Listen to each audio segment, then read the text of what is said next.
Então,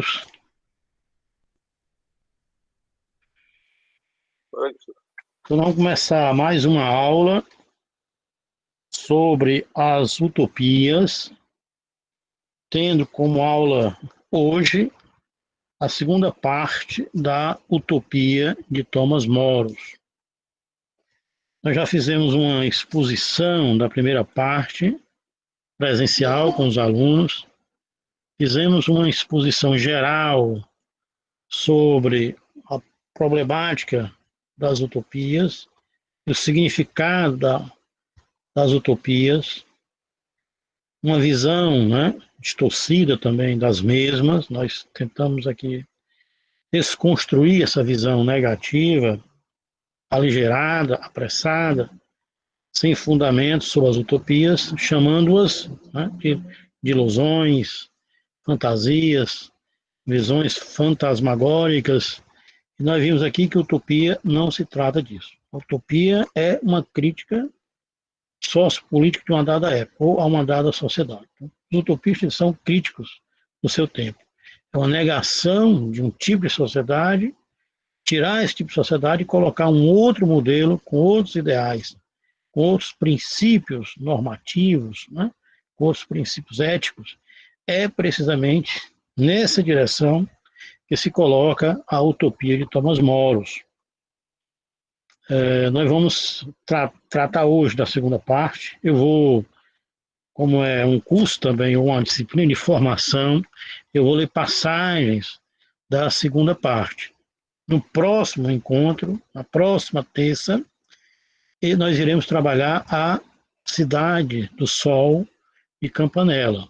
Então, hoje a gente termina esta exposição acerca da utopia de Thomas Moros, e na medida em que eu for expondo, quem quiser fazer alguma colocação, tirar alguma dúvida ou um complemento, basta liberar o seu microfone. Todavia, se ninguém for fazer uma colocação, é importante a colaboração de todos, deixando seus microfones fechados. Não por mim, mas questão de qualidade do som, certo? Mas quem for falar, quem quiser falar, tirar alguma dúvida, né? Fazer uma colocação, fiquem extremamente à vontade, tá certo? Então, posso retomar? Posso começar? Então, a Utopia, né, de Thomas Moros, uma obra que eu falei, 1516, né? Thomas Moros morreu em 1535. Essa obra, a Utopia, né, está dividida em dois livros, duas partes. Livro 1, no qual o Thomas Moros apresenta a situação crítica da Inglaterra do século XVI, uma Inglaterra corrompida, degenerada, né? Com a exploração dos camponeses, a expropriação dos camponeses, processo de empobrecimento dos camponeses nas cidades, né? Mendicância, assaltos, enforcamentos, falta de liberdade. Então ele faz toda uma apresentação da Inglaterra do século XVI, faz uma apresentação não só descritiva, mas uma apresentação crítica, e nega esse tipo de sociedade e coloca um outro tipo de sociedade chamado, né, o tipo de sociedade chamado a utopia. O nome do livro é o nome de uma sociedade diferente, uma sociedade justa, mais igualitária, né? Então, a segunda parte, a segunda parte da utopia, que eu irei apresentar hoje, começa a segunda parte começa falando da própria cidade, Utopia, como fosse uma introdução, né? Como é que surgiu essa cidade, como é que ela foi encontrada. Aí o Rafael, né, que é aquele que é o mensageiro da Bíblia, né, aquele que nos guia, nos leva, nos mostra caminhos novos, aquele que tira as cegueiras dos olhos, o Rafael na Bíblia, né? E aqui é justamente o Rafael e Tilodeu, né? Mas o Rafael na Bíblia, como ele é um cristão, tem esse significado daquele que é mensageiro, daquele que anuncia o novo, daquele que tira, né, as escamas dos nossos olhos, ou nos faz ver um mundo diferente, tá certo? Então, antes de começar a sessão 1, tem uma apresentação dessa cidade, da Utopia, o que é que ela é, como é que ela foi encontrada, né? Algumas palavras importantes na terminologia da Utopia, e no capítulo seguinte, intitulado Das Cidades da Utopia, e particularmente da cidade de Amaurota, que é a capital, Amaurota é a capital dessa cidade utópica, ou dessa sociedade utópica, a Utopia. Então, eu vou ler um resumo de cada capítulo, depois eu volto para os capítulos e tento ler algumas passagens. Então, eu vou ler um resumo de cada, para que nós possamos ter uma visão de totalidade dessa obra, particularmente na segunda parte. E na próxima aula iremos tratar de uma outra obra, e eu peço muitíssimo que vocês tentem encontrá-la. Trata-se da Cidade do Sol de Campanella. Essa obra se encontra na coleção Os Pensadores, embora nós tenhamos outras versões, mas eu vou trabalhar a versão que está na coleção Os Pensadores. Então, depois de uma pequena apresentação, mais ou menos umas 4 páginas, sobre o que é a utopia, o que é a cidade utópica, vem uma primeira sessão do segundo capítulo, da segunda parte, intitulada Das Cidades da Utopia e, particularmente, da cidade de Amaurota. A cidade de Amaurota é a capital dessa sociedade utópica chamada a Utopia. Então, a capital, a cidade de Amaurota, aqui tudo é comum, ou seja, é propriedade comum, propriedade do público, né? Propriedade social. Há aqui, portanto, a negação da propriedade privada, a negação da propriedade individual. A Amaurota, a capital da utopia, vem de Amaurus, né? Que quer dizer evanescente. Aquilo que se apaga, desaparece, né? Como uma miragem. São terminologias como algo que ainda não é, né? Como algo que ainda não se efetivou, certo? Como algo que ainda não se consolidou, mas com propósito para ser consolidado. Esse é o ideal, na minha compreensão, da utopia. Um ideal que ainda não se consolidou, mas que vai negar o que está aí. Então, o próprio termo da cidade, Amaurota, que é a capital dessa cidade utópica, né?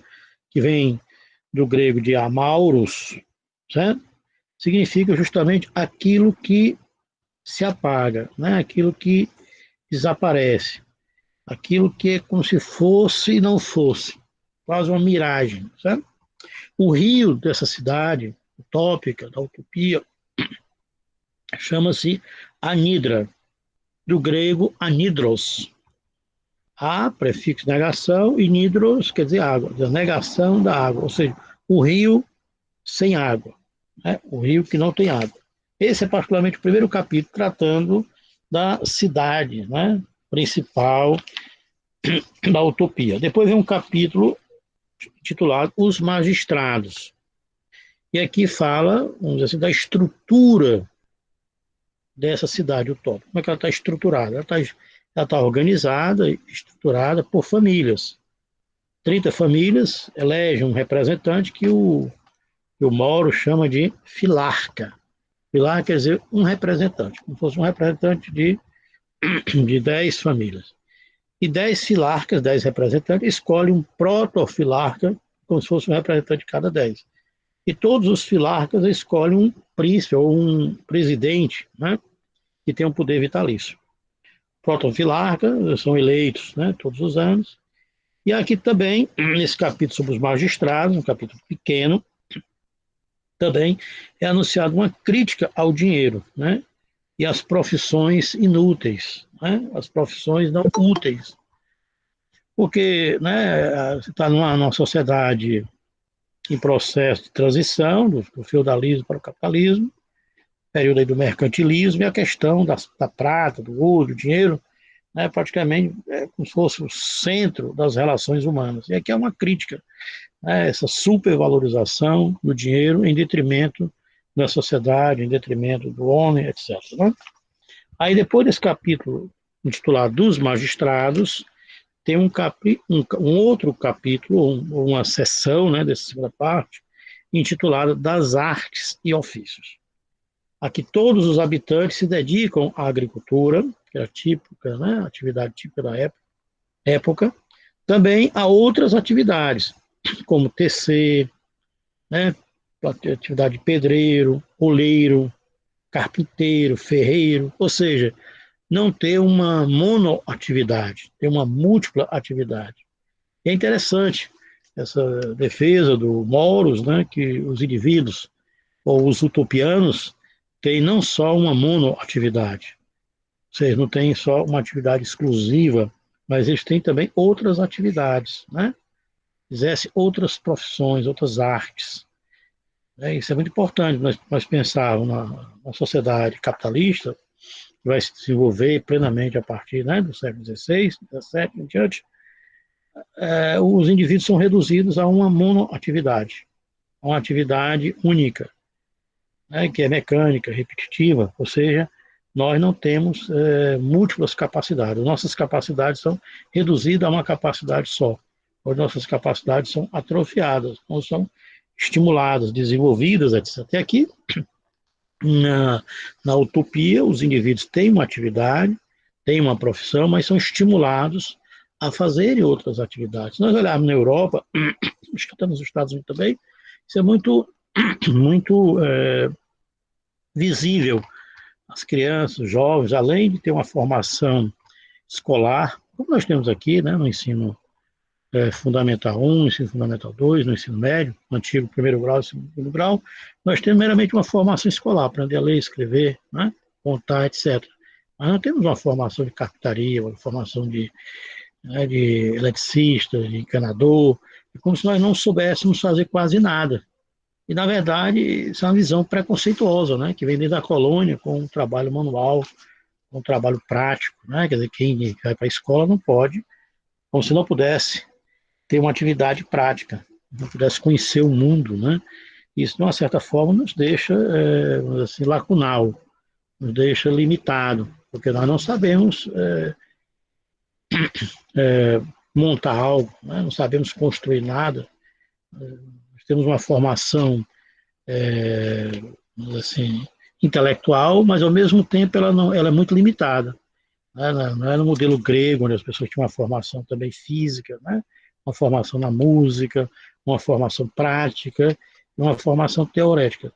Nós, mesmo com todas as limitações, nós só temos uma formação teorética. Nós não temos uma formação do culto, né, positiva ao corpo, à saúde física, né, de um culto e de uma educação musical, de uma educação da sensibilidade, de uma educação também prática. Nós praticamente sabemos fazer absolutamente nada, né, a não ser ler e escrever. Isso é muito limitado para o ser humano. Então, nossas atividades, elas ficam muito o quê? Atrofiadas, né?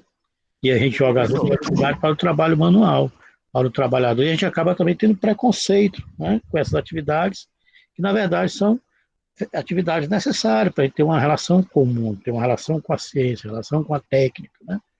E a gente fica muito à margem. Eu me lembro que quando eu estava na Alemanha, mas aqui entre nós, pelo amor de Deus, não vamos espalhar isso não. Estava na Alemanha e eu fui pela primeira vez colocar as lâmpadas, né? E eu coloquei todas as lâmpadas tortas. E quando eu liguei foi uma explosão geral. Né? Uma coisa horrível. Né? Depois o se perguntou quem foi que fez aquela doidice. Eu disse, olha, não sei. Peguei a taca essa explosão aí. Mas foi uma coisa muito, muito emblemática, né? Quer dizer, você não saber colocar uma lâmpada, né? Instalar, colocar literalmente uma lâmpada ali. Então, tudo torto. Pois não, quem quer falar? É o Thiago Vasconcelos. Pois não, Thiago.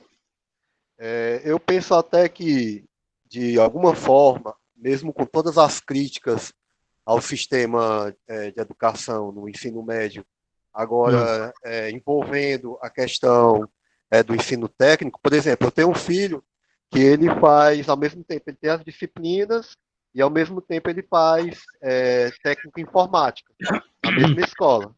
Eu sei. sei que eu sei que existem diversas críticas, porque em certos casos é voltado justamente para o mercado de trabalho, para a mecanização. Mas, ao Hum, mesmo tempo, eu também vejo que são pontos positivos.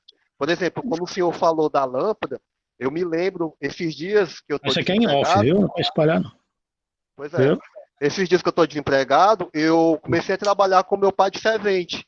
Ou Olha, seja, para mim está sendo algo muito bom, porque eu estou ó, aprendendo, assim, estou aprendendo muitas coisas significativas, até mesmo para eu utilizar na minha casa. E eu claro. também tive dificuldade, assim que eu terminei o ensino médio, de Uhum. colocar uma lâmpada. Eu tinha dificuldade, às vezes, de fazer qualquer outro serviço que fosse prático. Porque quando eu terminei em 2002, o curso técnico e a escola eram separados, né? Tinha até as escolas técnicas, que algumas eram pagas na época, em 2002. Então, É, eu acho que, de alguma maneira, é um avanço, sabe, professor? De alguma maneira, é um avanço. se você me permite uma observação, né? Por um lado, se pegar o europeu, o americano, tem essa formação não só teorética, vamos dizer assim, né? Essa formação básica, calcular, né? De escrever, de ler, que a gente tem aqui no Brasil, mas também tem uma formação técnica. É, Isso é muito importante, porque você vai na Europa, nos Estados Unidos, o serviço é muito caro. A maioria tem que saber fazer alguma coisa, salvo uma coisa muito complexa.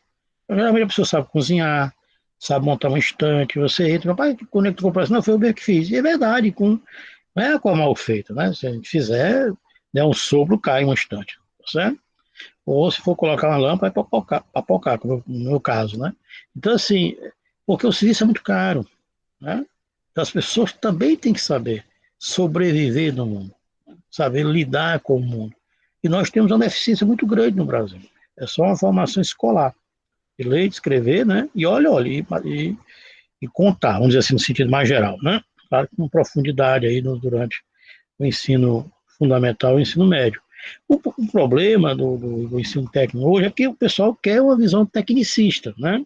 Sem uma formação teórica. Não é uma formação, claro que tem que ter essa formação técnica, mas também que dê uma formação de conhecimento de tecnologia, entende? O problema é que são duas propostas, às vezes, que andam separadas. A visão tecnicista, onde para formar só mão de obra barata, né? Onde a pessoa também não tem uma formação escolar clássica, uma formação culta, entende? Né? Uma formação que dê para a pessoa também compreender o seu mundo, compreender a sociedade, ter uma visão mais crítica, etc. O problema é que essas formações técnicas no Brasil não são formações para dar um suporte ao indivíduo a interagir com o mundo, né?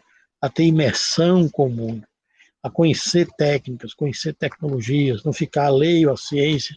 Na verdade, acaba sendo uma forma de conhecimento em oposição ou em detrimento, né? Não corre paralelo. Você tem uma formação técnica, uma formação científica, né? Entende? Quer dizer, quando você tem uma, outra diminui, quando você tem outra, diminui. Ou seja, quer se valorizar hoje a formação técnica, vai em detrimento à formação teórica, a Aí, no formação caso, o senhor assim, né, fala. básica, entende? Aí é Entendo. um problema, é um outro problema. Você investe numa formação técnica, mas que significa tecnicismo. Que por lado por isso é bom, contanto que a pessoa tivesse realmente, né, não essa redução. É como se, no fundo, tivesse também boicotando aquele aluno, aquele indivíduo, aquele cidadão, uma formação também universal, entende? As duas formações, na minha compreensão, devem caminhar paralelamente, simultaneamente. Entende? No Nós caso, temos, nós temos uma formação. Hã? a formação do homem holístico, né, professor? A formação do E, homem no todo, né? exato. Então, aqui, voltando aqui, me permite, Sim. das artes ofícios, né? Então, também, além da atividade, né, vamos dizer assim, laborial, os indivíduos, os utopianos, né, têm outras atividades, né? Tá certo? Eles fazem atividade de ferreiro, de carpinteiro, oleiro, né? Tá certo? Tecem. Os filarcas, como eu falei aqui, são os representantes de cada essa família, cuidam para que ninguém fique ocioso. Muito importante a questão do trabalho. Né? Todos devem trabalhar. É muito importante esse ponto também, na minha compreensão. Se nós olharmos a tradição, desde as tragédias, passando pela sociedade grega e pela sociedade medieval, e aqui nós estamos no período, né, de transição, tá, do Renascimento, né, do mercantilismo para o capitalismo, desde as tragédias até a Idade Média, nós tínhamos uma visão muito negativa do trabalho, né? Visto nas tragédias, visto na filosofia, né? Visto pelas religiões, o trabalho sempre significou algo negativo. Quem trabalha é o escravo, quem trabalha é o servo, quem trabalha, aquele que não é filósofo, aquele que não é cidadão pleno, né? Então o trabalho era visto como algo negativo, como algo não digno do ser humano, né? O trabalho como algo não constitutivo do ser humano no sentido pleno da palavra. O trabalho como se fosse uma atividade subalterna, daqueles que são subalternos, né? Nós olharmos a própria Bíblia, trabalho também significa uma atividade negativa, né? Quando Adão e Eva, né, resolveram comer, vamos dizer assim, entre aspas, né, a maçã, o conhecimento e adquirir a sua independência, a sua autonomia em relação a Deus, né, e trazer para si o destino, e aí acontece o pecado original, há uma queda, sai do paraíso, e aí Deus condena a humanidade. A mulher, a dor do parto, o trabalho do parto como dor, como sofrimento, e o homem vai ter que trabalhar, o trabalho como suor, uma espécie de penalização à humanidade. Então, nas tragédias também o trabalho tem esse sentido negativo, né? Ou seja, com a geração, não a geração de ouro, trabalha para aquelas gerações de ferro, gerações mais decadentes, etc. Né? Na Grécia, os cidadãos tinham uma versão, os filósofos, a aristocracia, né? Tinha uma versão do trabalho. Na Idade Média também vivia mais para a oração, mais para o espírito, né? Trabalho não como algo engrandecedor, não como algo constitutivo, fundamental para o ser humano. E aqui o Mauros, vejamos, né? Tra trazendo essa visão positiva do trabalho. Mas uma visão positiva do trabalho não significa uma apologia ao trabalho cansativo.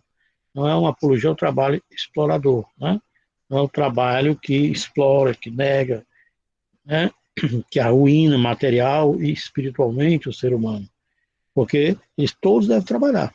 Ou seja, todos devem contribuir. Com a crítica também à aristocracia, aos nobres, né? À igreja que não trabalhava, de impostos, tá certo? Em relação aos camponeses, em relação aos pobres, etc.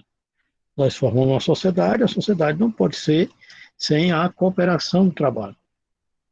O trabalho significa o quê? Relações. E é através do trabalho que é possível a sociedade, o social. Nós somos indivíduos plenos, mas mesmo que nós sejamos indivíduos plenos, autoconscientes, a gente não pode bastar a si mesmo. A gente precisa, né, do outro, precisa da mediação do outro. E essa mediação do outro dá-se precisamente pelo trabalho. Sem trabalho não há produção e reprodução da espécie humana. O trabalho medeia o homem com a natureza, cria as condições, né, para transformar a natureza, transformando-a em condições de alimento, em condições, né, de garantir o sustento da humanidade e, portanto, criar as condições para a liberdade. Nós temos condição de satisfazer as nossas necessidades pelo trabalho, o trabalho também vai criar espaço, você entende, né, suficiente para pensar, para refletir, etc. Então, o Thomas More tem essa reflexão aqui, uma visão positiva do trabalho, sem cair numa visão, vamos dizer assim, né, de apologia ao trabalho cansativo, ao trabalho, né, que arruína material e intelectualmente o ser humano. Tendo em vista que nessa época, como já falei, o indivíduo trabalhava 12, 14, 16, 18 horas, né? Certo? Então não era um trabalho aqui, não. Eu já falei, Thomas More está propondo que todos devem trabalhar, todos devem contribuir para que haja o suficiente, né? Haja riqueza como condição básica para a liberdade. Então, todos devem trabalhar. Os utopianos devem trabalhar no máximo 3 horas pela manhã e 3 horas da tarde. Vejam que ele defende, né, uma visão positiva, que os homens têm que trabalhar. O trabalho não é algo indigno, o trabalho não é algo que envergonhe ao homem, não, o trabalho não é uma atividade não como se não fosse própria do ser humano, pelo contrário, o homem é um ser também do trabalho. Né? O homem não pode viver sem o trabalho. O homem pode até viver sem o trabalho. Quem pode viver sem o trabalho? Aqueles que exploram. os reis, os nobres, a aristocracia, né? A igreja, o clero da época. Então, quer dizer, você pode ver o trabalho, contanto que haja escravos, servos. Né? E ele está dizendo, não é o trabalho para o escravo, não é o trabalho para o servo, não é trabalho só para os subalternos, é trabalho para todos. Todos devem trabalhar, todos devem contribuir. E se todos contribuírem, todos podem usufruir também. Né? Todos podem também ter benefícios com o resultado do trabalho que é coletivo. Tá certo? Deve trabalhar, portanto, a concepção positiva, uma defesa ao trabalho, mas ao mesmo tempo especifica, não é um trabalho com extensão, né, de 12, 14, 16 horas, 20 horas. Eu falei aqui, não se pode fazer filosofia sem tempo livre, sem as condições materiais para pensar, filosofar. Então, nesse capítulo, ou nessa sessão, melhor dizendo, das artes e ofícios, na segunda parte, o Campanella defende o trabalho, tem uma concepção positiva do trabalho, e que esse trabalho não deve ter uma extensão longa, né? Um período curto, definido aqui por período por 6 horas. Como eu já falei, ainda hoje, né? No século XXI, nós conseguimos isso. Que é uma luta ainda também na Europa que o trabalho venha a ser 6 horas. Vejamos a atualidade, né? Certo? Mas o trabalho, não se trata de negar o trabalho, mas se trata de negar uma forma do trabalho. Ou seja, o trabalho explora, o trabalho, né, que expropria, o trabalho que arruína, o trabalho que não é condição para todos e tendo o resultado, na medida que foi feito por todos, seja distribuído para todos. Certo? Então, aqui não se trata de uma defesa aleatória, é um trabalho que tem que ser para todos. E esse trabalho não pode ser um trabalho explorador, não pode ser um trabalho, né, com uma carga horária que comprometa o corpo e o espírito do ser humano. É tanto que o Moro está defendendo claramente 6 horas de trabalho. Os utopianos também têm cursos abertos, né, cursos públicos. Né? Os utopianos, né, os utopianos da cidade da utopia, têm tempo livre, olha, para o lazer. Não é que você trabalha só 3 pela manhã e 3 da tarde, você tem tempo livre para o lazer, né, para o ócio, certo? Um ócio produtivo. Vejamos que na sociedade capitalista as pessoas trabalham demais, né? E quando chegam já estão cansados, físico e intelectualmente. E quando tem um pouco de energia, o lazer é também usado o quê? Para massificar, para manipular. Né? Você não tem um lazer produtivo, um lazer que possa estimular o pensamento, estimular as ideias, né? Você criar uma sociedade crítica. O nosso tempo livre também é o quê? Está aprisionado. Né? A gente não tem tempo livre, não tem lazer. São 24 horas trabalhando ou 24 horas sendo, né, manipulado, bombardeado pelos meios de comunicação, para que nós pensemos de uma única forma, uma forma que interessa ao sistema, que interessa à sociedade capitalista. Então, no fundo, nosso lazer não é um lazer de tempo livre, é um lazer manipulado, é um lazer que se tornou o quê? Um entretenimento que, na verdade, é comercial, né? Então, o capitalismo também disputa esse tempo, né, que ainda o indivíduo tem pós-trabalho. Né? O indivíduo chega em casa, em vez de ter um tempo de lazer, ter um tempo, vamos dizer assim, de entretenimento criativo, tem um lazer, um entretenimento que serve, na verdade, para manipulá-lo, né? Para torná-lo ainda mais massificá-lo. Esse tempo livre não pode deixar, vamos dizer assim, né, dentro da lógica dessa sociedade capitalista, ser qualitativo. E o Campanella o Thomas More, perdoe-me, está defendendo aqui, né, que os utopianos, os cidadãos, né, os indivíduos dessa cidade utópica, devem ou têm, né, tempo livre para o lazer, para o ócio. Né? Ou seja, o que é o ócio? É a negação do trabalho. Né? É o momento de criação, é o momento de pensamento, é o momento de reflexão. Né? Ou seja, o indivíduo, como se o indivíduo não parasse dentro da sociedade que virá depois, né? Que vai se desenvolver depois. Você tem que estar trabalhando, fora do trabalho, vai ter, né, os meios de comunicação para lhe manipular, e até no sono você também já está, né, pela música, pelos meios de comunicação, é como se seu cérebro estivesse dentro do sistema. Não há espaço livre para você ter pensamento próprio, para você pensar, você refletir, né? Porque isso pode levar ao questionamento de uma dada sociedade. Então, os utopianos têm tempo livre para o lazer, para o ócio, né? Uns para a arte, outros para o trabalho, né? Ofícios, tá certo? Ok? Então, é praticamente esse capítulo intitulado Das Artes e Ofícios. Aqui há uma concepção, já falei, positiva do trabalho, entender bem essa concepção positiva do trabalho. Não é quando o Mauros fala que todos devem trabalhar, que é a parte do trabalho que vai gerar o quê? Riqueza, abundância, dando, portanto, condição para que haja liberdade. Né? Ter liberdade, ter espaço para pensar, criar, a gente precisa também enfrentar a miséria, enfrentar a desigualdade, enfrentar as dificuldades, né, materiais, que às vezes elas comprometem a capacidade de pensar, de criar. Então, ele define aqui, como eu falei, né, a questão da concepção positiva do trabalho. Aqui é uma crítica ao dinheiro, né, e às atividades não necessárias, atividades inúteis, né, certo? Defende o trabalho 6 horas, trabalho mesmo assim reduzido, né, como se todos se todos trabalham, se todos colaboram, mesmo o trabalho sendo reduzido, não haverá fome, não haverá escassez. Não é pelo fato de os indivíduos trabalharem muito que a gente vai ter a mudança, pelo contrário. Se o trabalho diminui, todo mundo participa, todo mundo produz, né?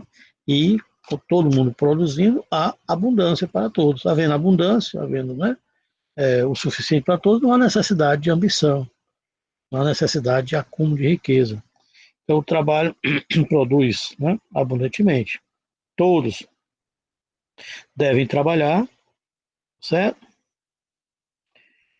Mas há muitos que não trabalham. Ele está fazendo uma crítica à sociedade europeia, particularmente a Inglaterra do século XVI. Muitos não trabalhavam, muitos viviam, né, no luxo, os nobres, os aristocratas, a elite da igreja, né, da religião católica, certo? Os latifundiários, eles não trabalhavam, né? Eles viviam à custa do trabalho dos camponeses, dos servos, né? Certo? Os chamados subalternos. Então, nesse capítulo ainda, intitulado Das Artes e Ofícios, né?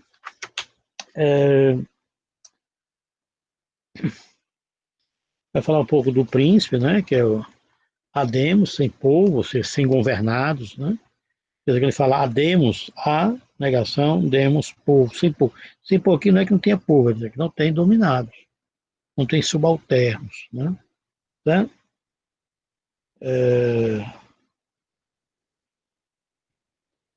Ok? Todo trabalho. Além do trabalho, né, tem as outras atividades, outros ofícios, né?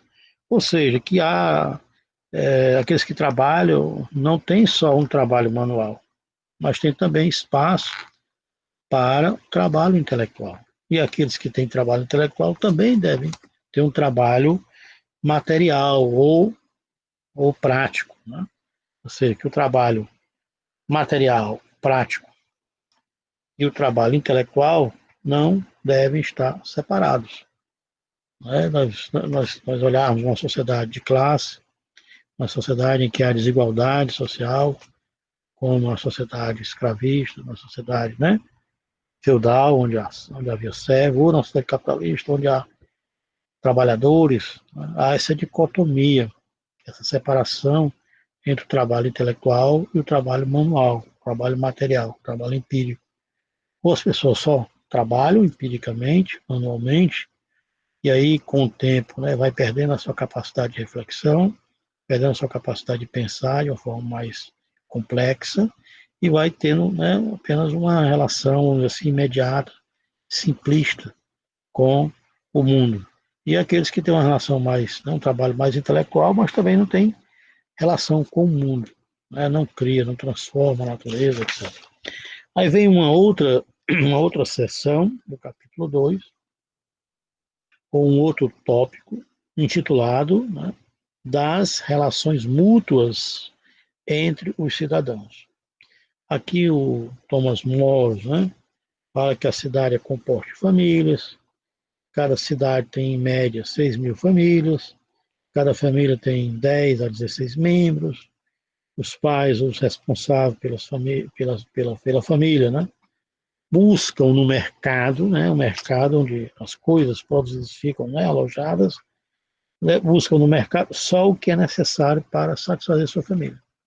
Né, como é uma sociedade comunitária, onde os bens pertencem à comunidade, né, os representantes das famílias vão lá no local onde a produção, né, o resultado da produção está, e recebe apenas o que é necessário para a sua família, ou seja, que não há acúmulo, não há excedente para explorar o outro. Tudo que é produzido é deixado no mercado para todos. Aqui o chefe da família pega o que é necessário para a sua família. Né?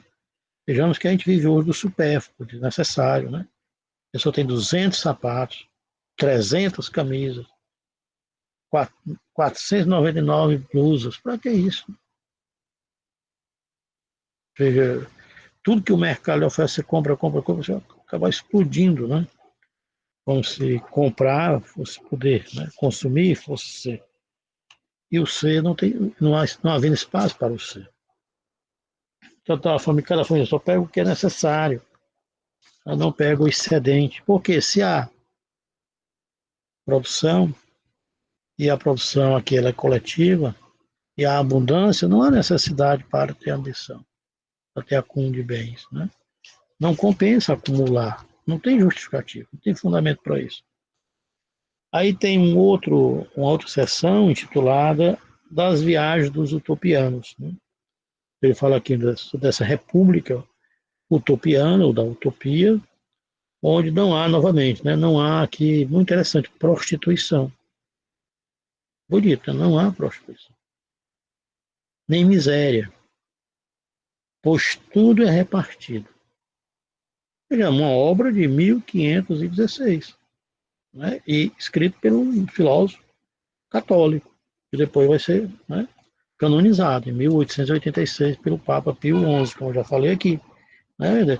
Parece coisa de comunista, né? Mas não é. É um católico, religioso, santo, que você pode até, né, rezar para ele, se tiver dificuldades filosóficas, né? Não entender filosofia, Chagas falou que ele é santo, por que não? Né? É santo e é filósofo, ou seja, tem uma formação não só religiosa, mas uma formação filosófica. Se você acredita em santo, você já pode tê-lo, né, na sua conta aí. Então, o Moros coloca nessa utopia, né, que não há nessa cidade utópica, nessa sociedade ideal, prostituição. Né? Ou seja, não há prostituição, não há venda do corpo, não há necessidade para isso. Todos têm o que é necessário. Há abundância para todos, há excedente para todos. O capitalismo produz abundância? Produz. O capitalismo produz excedência? Produz.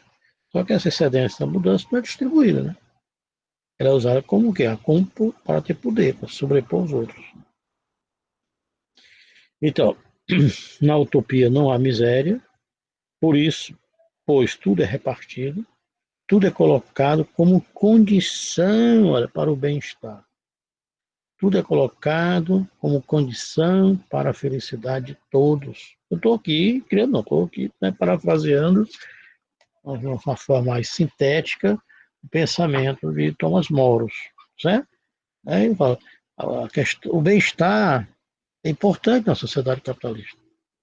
Não pode filosofar, não pode trabalhar se não pensar no nosso bem-estar. A gente tem que comer, tem que beber, tem que se alimentar, tem que estar bem, intelectual e fisicamente. Tem que pensar no nosso bem-estar. Mas o nosso bem-estar não pode ser só individual, em detrimento da comunidade, né? Em detrimento dos outros.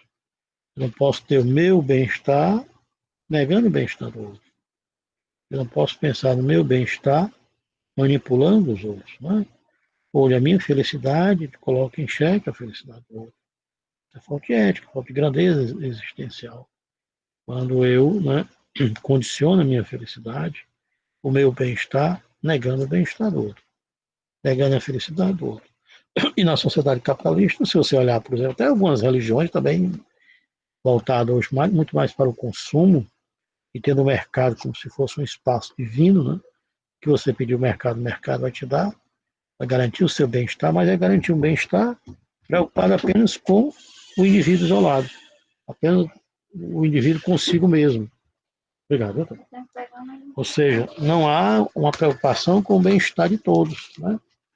Não há uma preocupação com o bem-estar coletivo, onde o bem-estar de um deve ser a condição do bem-estar de todos, né? E aqui o que o Moro está falando é justamente que a produção, né? A produção vai criar as condições para que não haja miséria.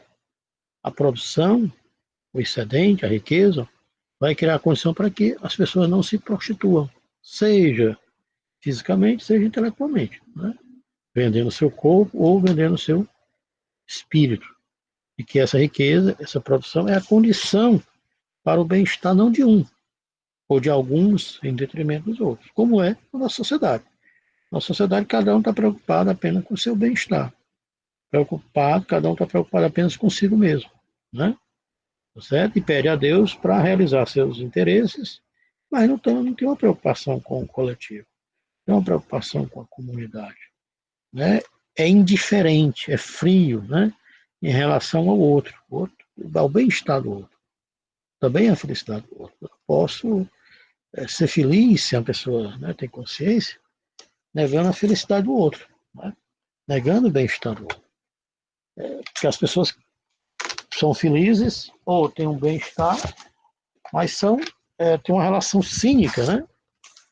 Cínica com o outro, porque está se aproveitando, né? Ou está fazendo atividades que lhe trazem benefícios, mas de uma forma antiética, destruindo o outro, destruindo a sociedade, né? Destruindo o meio ambiente, destruindo a sociedade, destruindo os outros indivíduos. Então, não tem noção do preço desse bem-estar individual em detrimento do coletivo. Mas o bem-estar individual tem que ser. Nós não podemos negar o indivíduo. Mas o indivíduo não pode estar numa relação de antítese com o social, com o coletivo. É possível, né? Nós temos o indivíduo se realizando como indivíduo, mas realizando também a comunidade. Se a comunidade ganha, o indivíduo ganha. Se o indivíduo ganha, a sociedade deve ganhar. Mas nossa sociedade capitalista não é assim, né? Então, e aqui, vejamos que o Moros, né, nessa sessão intitulada Das Viagens dos Utopianos, ou seja, dos cidadãos da utopia, ele fala, né, que há produção e ela é condição, olha, uma coisa material, né? Você não é uma condição meramente abstrata. Eu não posso ter o bem-estar só no pensamento. Eu não posso ter felicidade só no pensamento. Tem que ter uma condição material, ele está falando da produção, da riqueza, né? Ah, pessoa, é rico, você quer ser feliz? Não, você tem condições para poder, né, pensar em outras coisas, ser mais universal. Mas é uma condição para todos, para o bem-estar, para a felicidade de todos, na medida em que essa condição também fora produzida por todos, né? Então, a república utopiana é assim, olha, igual, uma para todos, né? Nós somos indiferentes, às vezes, o porteiro, nós somos indiferentes ao trabalhador, nós somos indiferentes àqueles que trabalham, né? Mas são esses que trabalham que garantem a sociedade. E sem a sociedade nós não podemos ser. Mas nós não é como se como se nós não reconhecessem, não valorizassem, né, também aqueles que colaboram, aqueles que trabalham, que geralmente ficam à margem, né, da sociedade. E a gente tem os benefícios da sociedade sem reconhecer aqueles que garantiram, que garantem as condições para que a sociedade seja. E o Thomas More está falando, a república utopiana é igual para todos. Ela é una para todos. Portanto, o que há na comunidade não é só para um, não é só para uns, não é só para alguns, deve ser para todos. Né? Isso é uma ação de justiça. Você olhar a Inglaterra, né, do século XVI, ela não era uma Inglaterra para todos. Ela não era uma Inglaterra, né, igual para todos. Era uma Inglaterra para os nobres. Era uma Inglaterra para os aristocratas. Era uma Inglaterra para a elite da igreja. Mas para os camponeses, que eram explorados, expropriados, né, passavam fome, necessidades, eram expulsos de suas terras, eram presos, açoitados, enforcados. Né? Então, na utopia, há o bastante, há riqueza conservada, riqueza acumulada, mas não para fazer guerras, né? Não para cobiça, não para ambição, não para dominar os outros, mas para usá-la quando for necessário. Né? E a riqueza ela é necessária para que não haja justificativa, né? De prostituição, exploração, né? De necessidade. A riqueza é para satisfazer as necessidades. É para deixar os indivíduos com as condições assim, materiais livres, e assim ele possa também se dedicar a outras atividades. Quando for necessário, né, deve-se usar a riqueza. Na utopia, não se usa dinheiro também. Né? Dinheiro é uma convenção, certo? Dinheiro é uma convenção. Vejamos que hoje, né, o dinheiro é como se fosse um Deus. O que é Deus? É tudo. Na sociedade capitalista, o dinheiro é tudo. O que é Deus? Está em todo canto. O dinheiro está em todo canto. O que é Deus? Aquele que é capaz de transformar qualquer coisa. O dinheiro transforma em qualquer coisa. Carro, casa, um bem, mulher, homem, né? O que você quiser, como se fosse um Deus. Então, aquele que tem esse Deus quer aparecer como também fosse um Deus. Né? E na cidade, a cidade ideal, na cidade da utopia, não há dinheiro. É uma convenção. A pessoa hoje em dia é necessário. Mas pode ser um papel apenas para facilitar a troca. Você tem esse valor que a gente dá. Né? Claro que aqui está criticando também esse mercantilismo, a busca por ouro, por prata, né? Onde várias, vários locais, né, foram descobertos e foram, né, dominados pelos europeus, né, escravizados, etc. Né? Os indivíduos foram os índios, né, foram mortos e a matéria-prima desses locais foram roubadas, né, certo? Então, na utopia não se usa dinheiro. O ouro e a prata não têm nenhum valor. Se o dinheiro não tivesse tanto valor, a gente não ia acumular, a gente não ia poupar, a gente não ia matar o outro por dinheiro. Por que eu vou matar o outro por poupar se não tem valor? Agora, uma sociedade que hipervaloriza o papel, todo mundo vive em função dele, como se o papel fosse o homem. Né? E aí há uma inversão de valor. Você é não pelo que você é. Você é não pelas suas qualidades, pelas suas competências, pelo seu caráter, pela sua interioridade. Você é pelo que tem. E as pessoas olham para você ou para nós, né? Não pelo que somos, mas pelo que temos. Como o Marx, né? Um belíssimo texto, Marx, que é sobre o dinheiro. Há nos manuscritos econômicos, filosóficos, né? E Marx fala que o dinheiro prostitui, né? Inverte as relações. Que eu não sou, com dinheiro eu sou. Que eu não tenho, com dinheiro eu tenho. Se você é feio, você pode, com dinheiro, transformar a fealdade em beleza. Você não vai olhar a sua fealdade, vai olhar o que você tem. Você é inculto, brutamonte, mas tem dinheiro, você pode ir para o teatro, ao cinema, embora não entenda nada, mas você tem dinheiro, vai. Né? Você pode comprar obras de arte para enfeitar a sua casa, estátuas, quadros, né? Livros, embora você não tenha nenhum espírito estético, intelectual, para entender essas obras de arte. Sabe, né? Então, o dinheiro inverte as relações, né? Ele prostitui as relações. E se você mas não tem dinheiro, é como se você não fosse. Né? Pessoas tratam a gente que faz filosofia como, né, pessoas que não têm valor, porque eles acham que a gente não tem dinheiro, né? A gente só lê, só escreve, só pensa, olha o só aí, né? Então, logo, uma sociedade que não valoriza o pensamento, não valoriza a reflexão, não tem valor nenhum, logo o filósofo, ou aqueles intelectuais, ou os intelectuais não têm valor. Você olhar aqui os bancos, que usam estratégias, né, para o desenvolvimento regional, pegar aqui o BNB, por exemplo, ou outros bancos, né, que usam estratégias para o desenvolvimento da cidadania, eles fazem tudo, menos valorizar o espírito, menos valorizar, né, o intelecto, como se a cidadania, uma sociedade justa, ética, uma sociedade cidadã, não precisasse, né, que os indivíduos desenvolvessem também a sua espiritualidade, a sua interioridade, né, desenvolvesse também a consciência. Em vez da filosofia, da intelectualidade, do conhecimento, exercerem um papel, né, de mediação para a formação, para a constituição de uma sociedade de cidadãos livres, de cidadãos conscientes. Pelo contrário, a gente vê, né, iniciativas contra a formação intelectual, contra a formação espiritual, contra a filosofia. E a gente, como filósofo, como intelectual, é visto geralmente numa sociedade assim como alguém que é até um mau exemplo, né, para o jovem, mau exemplo, né, para os alunos, mau exemplo até para a sociedade.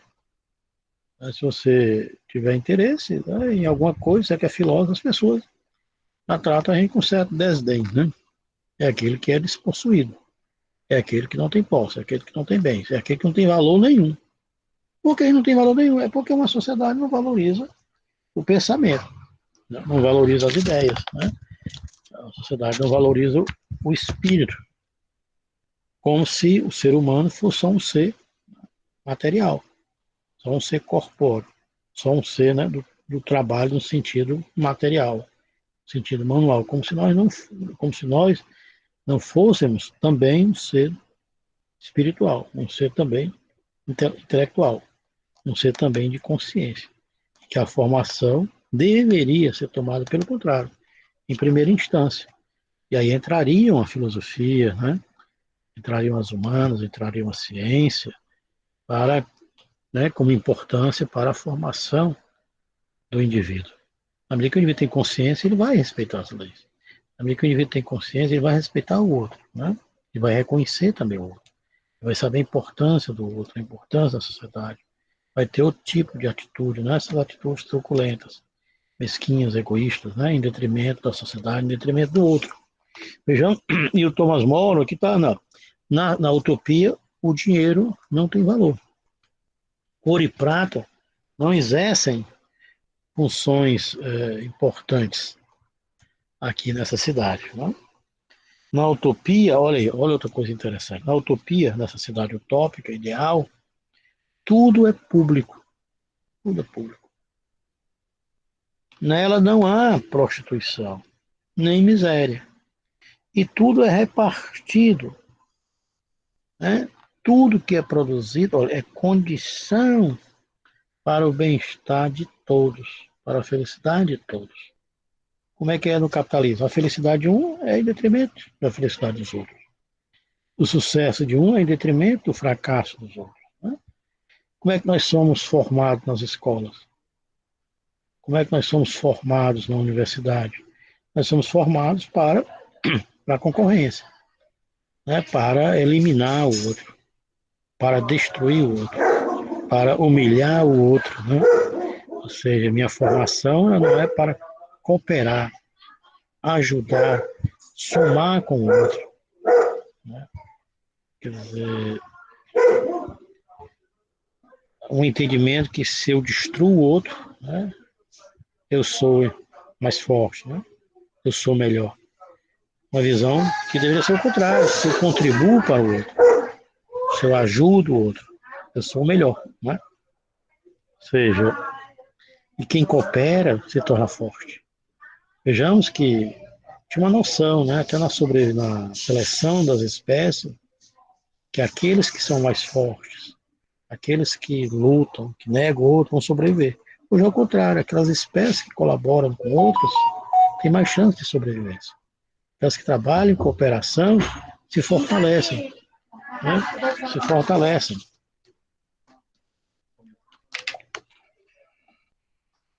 Vejamos, vejamos, né, o quanto de riqueza, quanto de reflexão há nessa obra. Ele está falando aqui, eu estou acrescentando. Na utopia, tudo é público. Para nós pode soar um pouco estranho, porque nós fomos educados a possuir, a ter o meu, a ter o teu. Isso é muito ilustrativo na biblioteca. As pessoas não sabem usar um livro que é público. Ou riscam, ou roubam, se apropriam, ou rasgam a página porque lhe interessou o capítulo, né? Não tem uma noção do bem público. Ou picham uma parede, né? Ou quebram uma cadeira, quebram uma lâmpada. Então que aquilo é público, é dele também. Não é dele, é nosso, né? Não pertence a ele, pertence a nós. É um espaço também para o coletivo. Não só para essa geração, mas para outras. E a pessoa tem que ter responsabilidade, não só consigo, mas também com outras gerações que virão, né? Então, aqui na República Utopiana, tudo é público.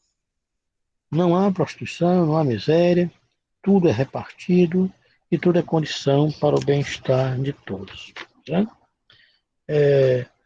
E aí o Thomas Moros diz uma frase interessante, assim, diz que foi a loucura humana que pôs valor ao ouro, que pôs valor à prata.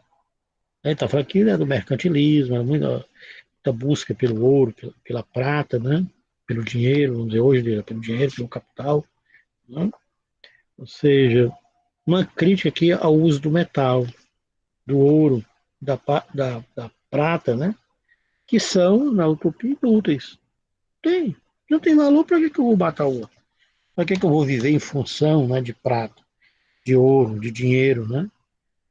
As pessoas, quando querem ser, colocam a finalidade da sua vida para ter dinheiro, para ter posse, né?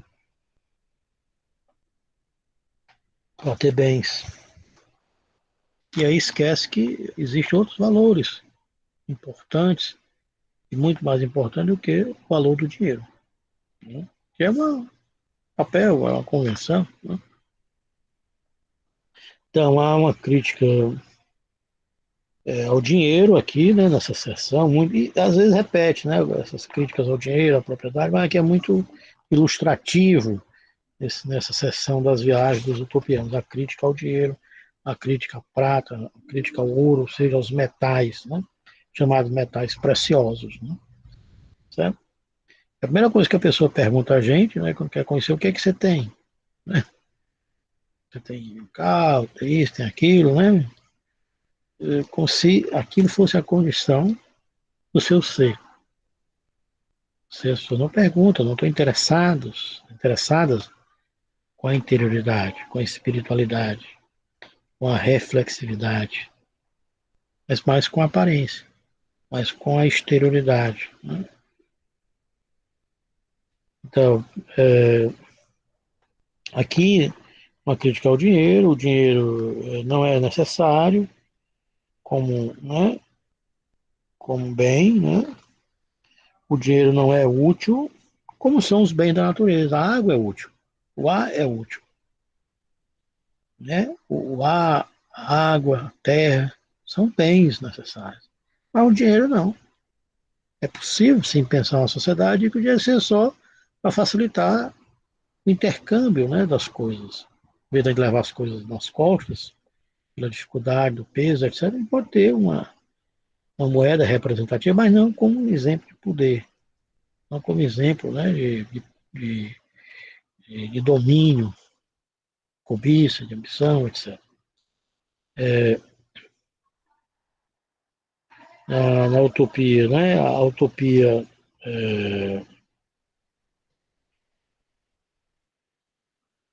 tem riqueza, mas para não para fazer culto à riqueza. Aqui não há um culto à riqueza, né? Não há uma sessão na igreja aí, né, de culto à propriedade, culto à riqueza, como se ela fosse a condição da felicidade, se a condição última, né? que vai resolver todos os problemas da humanidade. Não há esse culto ao bem, né, material. No mundo real, o ouro é adorado, né? Pessoas adoram o ouro, a prata, o dinheiro como se fosse um Deus, né? Se Deus pode tudo, o dinheiro pode tudo. Se Deus está em todo canto, o dinheiro está em todo canto. Se Deus, né, me dá força, o dinheiro me dá força. Se Deus me dá prestígio, o dinheiro me dá prestígio.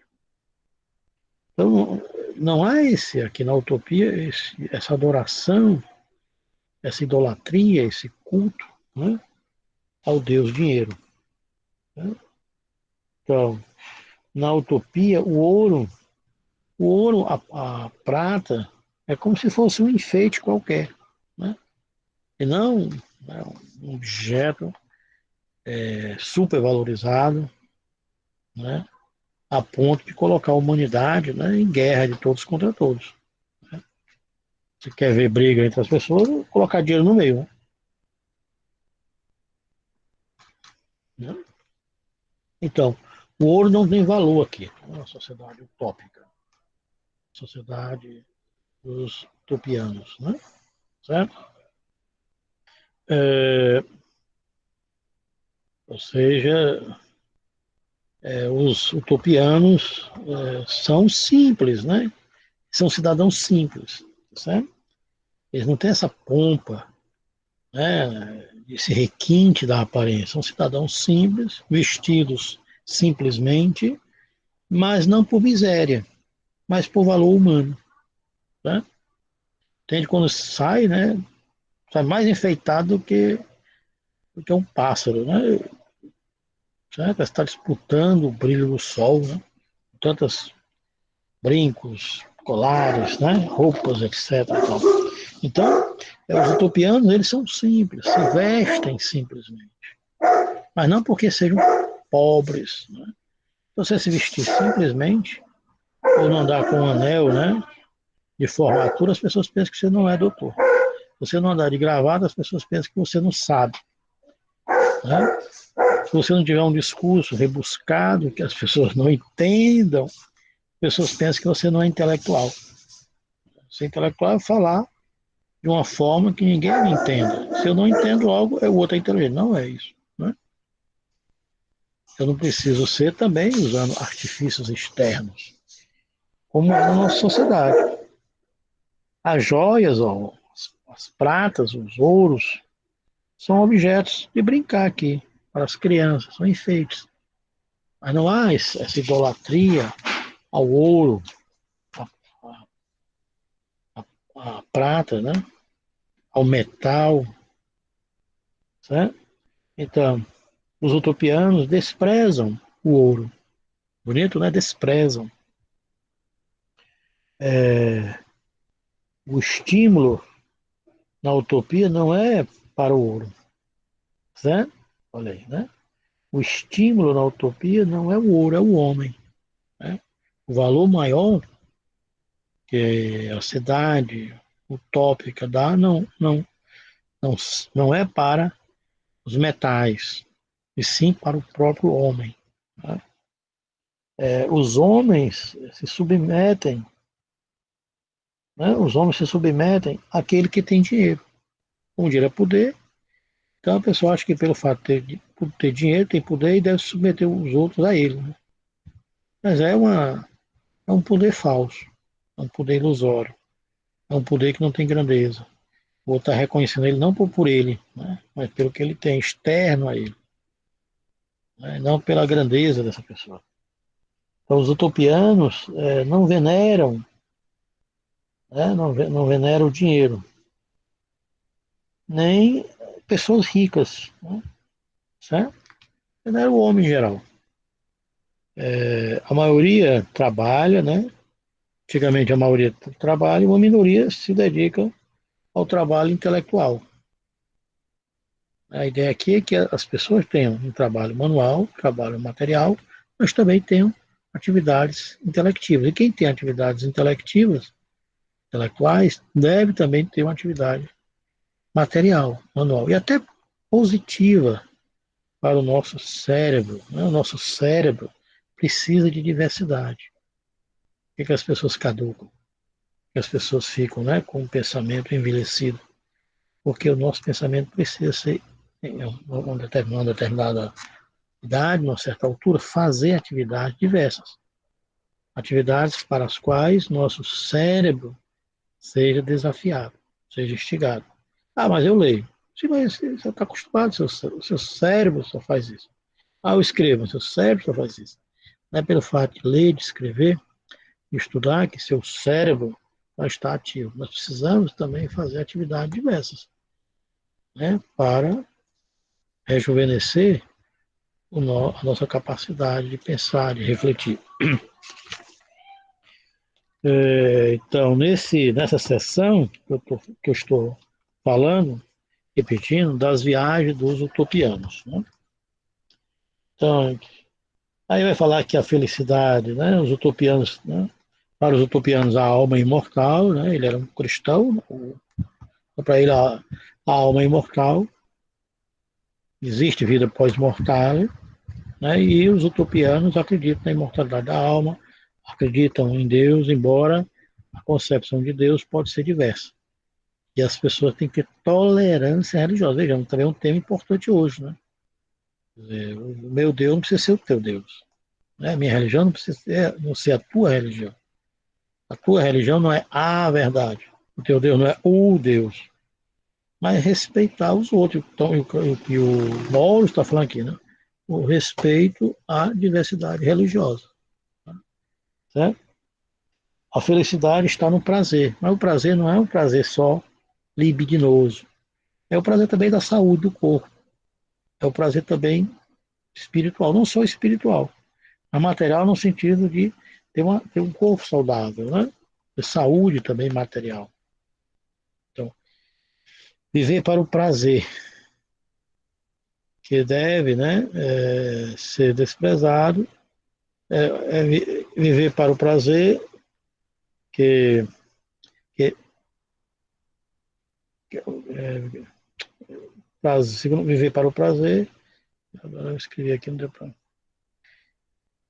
Eu não entendi minha caligrafia, né? Então, querer o bem, querer o prazer, querer o bem para si e para os outros. Né? Esse é o fim da vida. O fim da vida é o prazer. Mas o prazer aqui não é algo libidinoso sexual. O prazer no sentido de ter saúde do corpo. É um prazer espiritual também, né? Não só material. Desejar o bem para si e para os outros. Então, ele vai falar aqui da questão do prazer, né? Aproximando aqui o Epicuro, o prazer do espírito, né? São os principais. E no prazer do corpo, em relação ao prazer do corpo, o maior prazer é a saúde, em relação, né? O prazer do corpo é a saúde. E os prazeres do espírito, os mais elevados, certo? Aqui na cidade ideal, utópica. Aí tem um capítulo sobre os escravos, né? Os escravos, é, tá certo? Onde e é muito interessante nesse capítulo, nesse capítulo sobre os escravos, há uma questão muito interessante na minha compreensão. Se vocês tiveram a oportunidade de lê-lo nessa sessão, intitulada Os Escravos, né? Esse é o segundo capítulo dos escravos, melhor dizendo. E, embora ele fale de outras questões, mas há algumas passagens sobre a questão da lei. Né? A lei não deve ser só para magistrados, mas deve estar ao alcance de todos. A lei tem que ser clara para todos. Isso é muito importante, a questão da cidadania. E nós, no Brasil, na América Latina, acho que a nível geral, nós temos uma deficiência de formação, que é conhecer direito, conhecer as leis. Né? Direito, conhecer leis é só para quem faz, né? Direito. Não, só para os advogados, só para os juízes. Né? Pelo contrário, conhecer as leis, conhecer o direito deveria ser matéria constitutiva da nossa formação. Nós, como cidadãos, deveríamos conhecer também as leis, deveríamos também conhecer direito, né? Conhecer os deveres e os direitos. Isso é um elemento, é uma parte, na minha opinião, que deveria ser constitutiva da formação, né, dos jovens, dos adolescentes, das crianças. Ou seja, você conhecer as leis do seu país, né? Conhecer os seus direitos, como meio também de cidadania, de imersão na sociedade. Então, o indivíduo que não conhece leis, que não conhece as leis do seu país, é um indivíduo que vive a lei, a margem, vamos dizer assim, né? A margem daquilo que rege o seu mundo, daquilo que coordena, né, o seu mundo. Então, nós temos uma cidadania muito precária, uma cidadania que nós somos quase manipulados, porque não conhecemos as coisas, né? Não temos formação das coisas. O direito deveria ser não para uma profissão. É claro que pode ter a formação do direito, né? Pode ter a formação jurídica de forma específica, mas ela deveria ser também como a matemática, como o português, né? Como as outras áreas que estão presentes tanto no ensino fundamental quanto médio, com uma formação necessária para a constituição do adolescente, do jovem, né, ou da pessoa como cidadão, certo? Tem uma formação de leis. A gente tem uma visão até meio, vamos dizer assim, enfadonha, né? Uma visão negativa do direito, etc. Não, pelo contrário, direito significa o quê? Significa você conhecer como é que seu país é constituído, como é que ele é, né, organizado juridicamente, conhecer seus direitos, seus deveres. Isso deve ser um momento fundamental da nossa formação. Aí, em seguida, também tem uma seção intitulada da guerra, né? A guerra. Os utopianos são pacifistas, né? Ou seja, eles não defendem a guerra interna nem externa com outros povos, né? Eles são contra a guerra. Não existe motivo, não existe né, nenhuma justificativa moral, intelectual, ética para a guerra. Não existe justificativa para matar o outro, né? Por mais que, né, que um país, né, se sinta ameaçado ou afrontado, mas você não pode justificar a matança, não pode justificar a violência, não pode justificar a truculência, não pode um país se sentir, né, assim, herói. É um absurdo, eu acho um absurdo, né? Até hoje eu não entendo. Se vocês entenderem, por favor, me expliquem. Eu não entendo. Pessoas comemorar, né? O dia que houve a guerra, né? O dia dos soldados que estiveram na guerra. O herói de guerra, que herói? O herói que veio para matar os outros. Onde é que é, qual é o heroísmo? Que glória é essa? A glória de matar, a glória de assassinar de outra pessoa. Então, eu não entendo. Vamos bater palma para os soldados, né, que estiveram na guerra. Eu vou bater palma para isso? Né? Não se justifica, na minha cabeça, nenhum princípio moral para justificar a matança, para justificar a violência. E generalizado, né? A guerra não é para matar um, dois, milhões, né? Milhares e milhares. São pais, são seres humanos, né?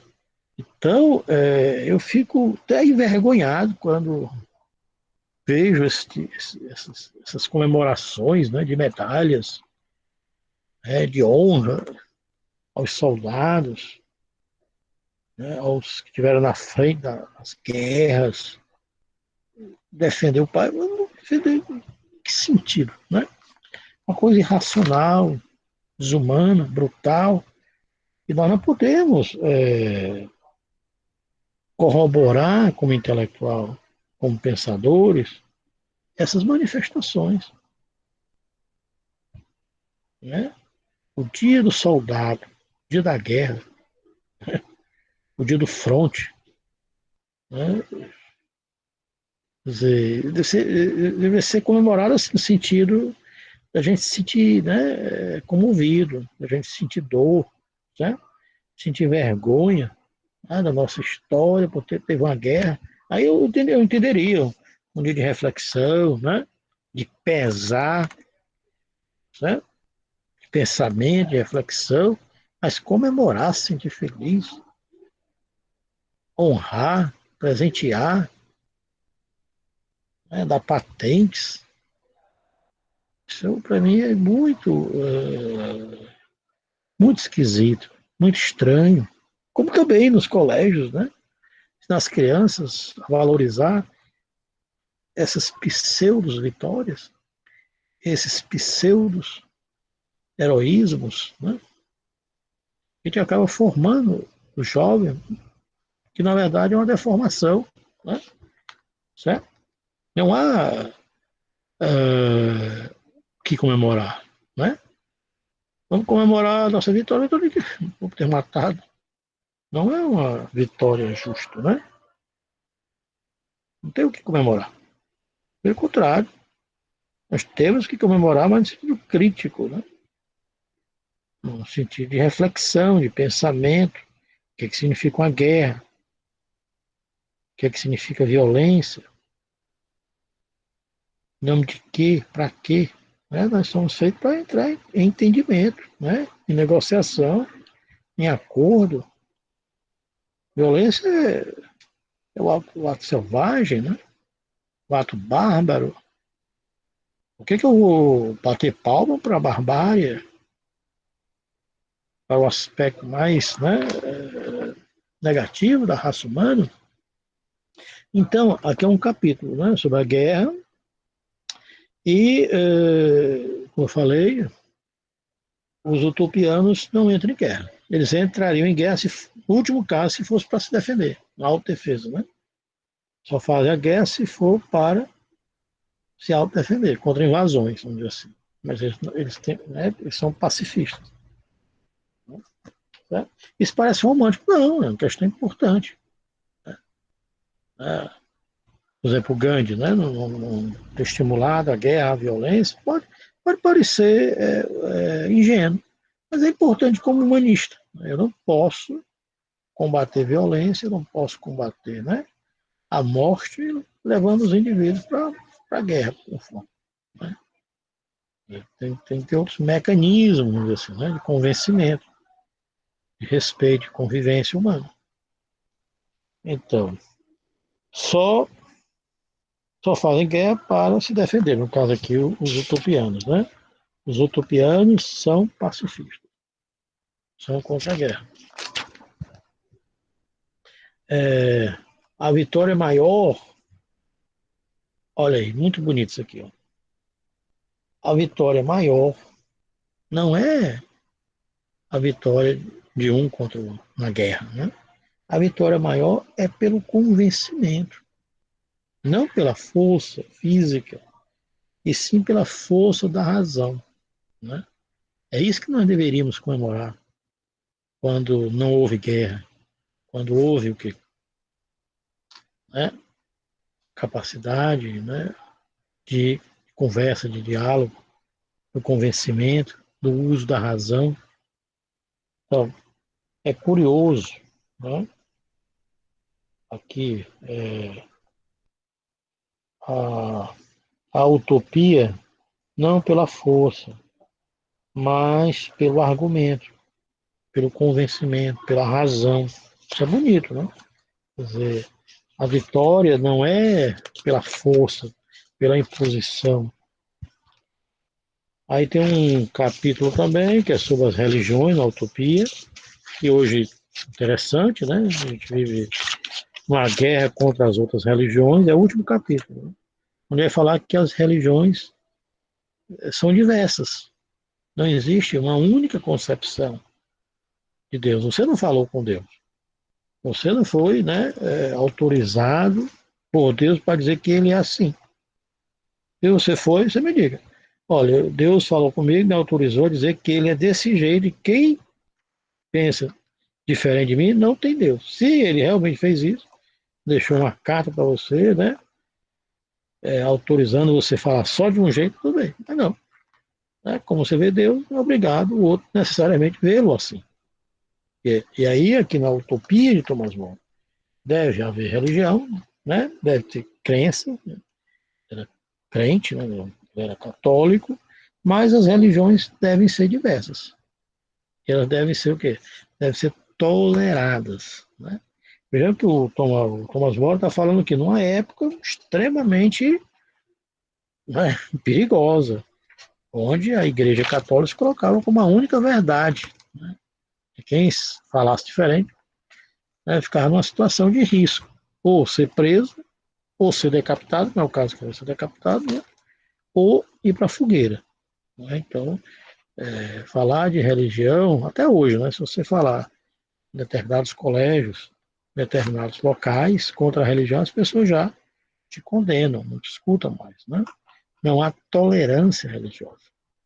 Não há tolerância para concepções diferentes acerca de Deus, né? Acerca das religiões. Então, meus queridos, em resumo, são essas questões. Eu, após fazer essa apresentação das sessões, pretendo ler um pouco até 8h30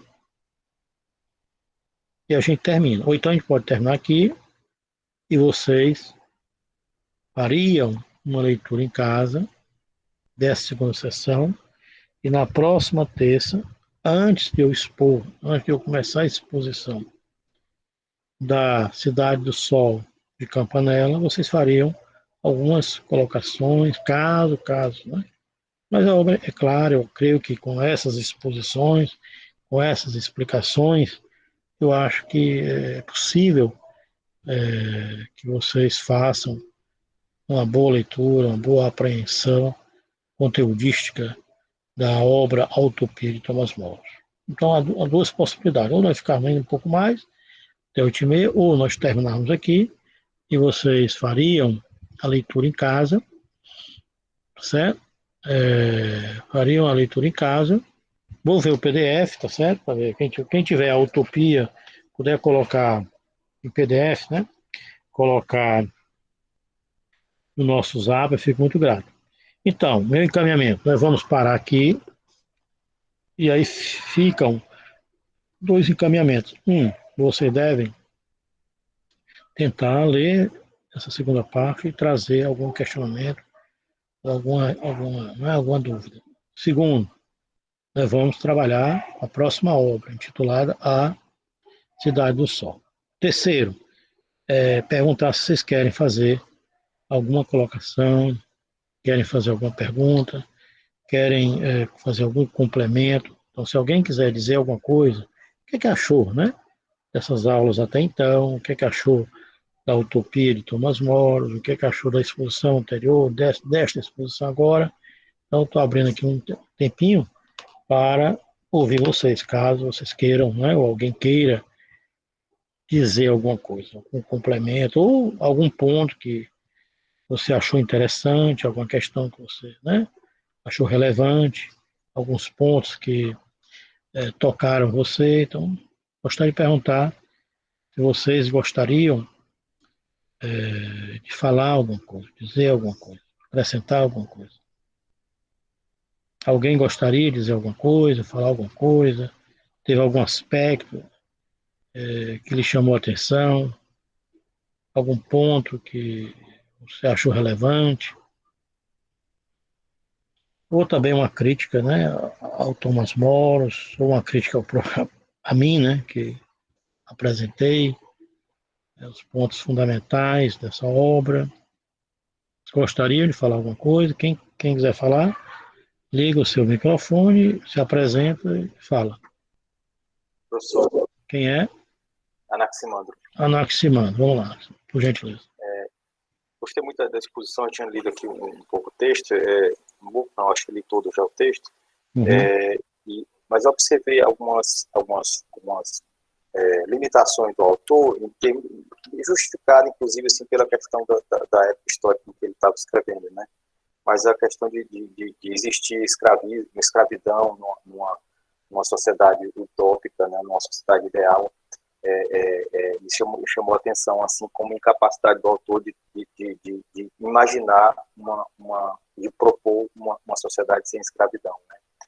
Outra coisa que me saltou um pouco, assim, me assustou um pouco no começo, assustou não, me causou, me chamou a atenção, né? E ele fala no começo que o Utopia foi fundada por um militar, uma pessoa que tinha exército, e ela com o seu exército, ela tomou aquela sociedade originária que havia, né? E a primeira atividade, a primeira iniciativa dele foi separar aquele local do continente. Cortou o istmo com o seu exército e com a população local, né? Criando assim uma ligação que ele se obrigasse só a população local a cortar o istmo, ia ficar um clima ruim. Então ele fez com que todos trabalhassem juntos para separar. Então me chamou a atenção assim a ideia de que para fundar uma sociedade ideal, ele precisou, mesmo uma sociedade pacifista, ele precisou de um exército, de um conquistador, né? Como se não fosse capaz de surgir de uma sociedade não europeia uma sociedade mais elevada, né? Ou seja, tem a figura do conquistador, que conquista pela força e implanta uma sociedade justa pela força, né? E leva a cultura àquela sociedade atrasada, digamos assim, para ele. Então, eu percebi um certo eurocentrismo, assim, na concepção dele, né? E outra concepção também de que uma sociedade, para ser justa, como ele propõe a utopia, ela teria que se separar do continente, se separar do restante da humanidade, né? Ou seja, ele cortou os laços com o continente, cortou os laços com as outras civilizações. E eu percebi assim, uma certa sensação de superioridade dos utopianos em relação àquelas sociedades que viviam ao redor.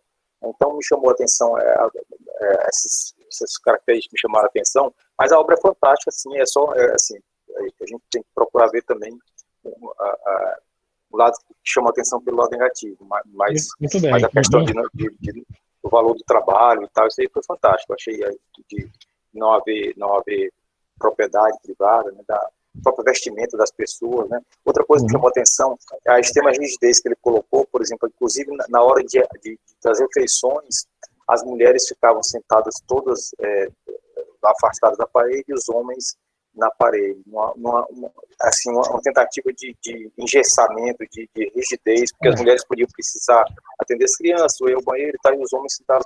Então, uma rigidez na disposição física, isso me chamou um pouco a atenção. Mas, com exceção disso, a obra é fantástica. Né, contra a mulher, né?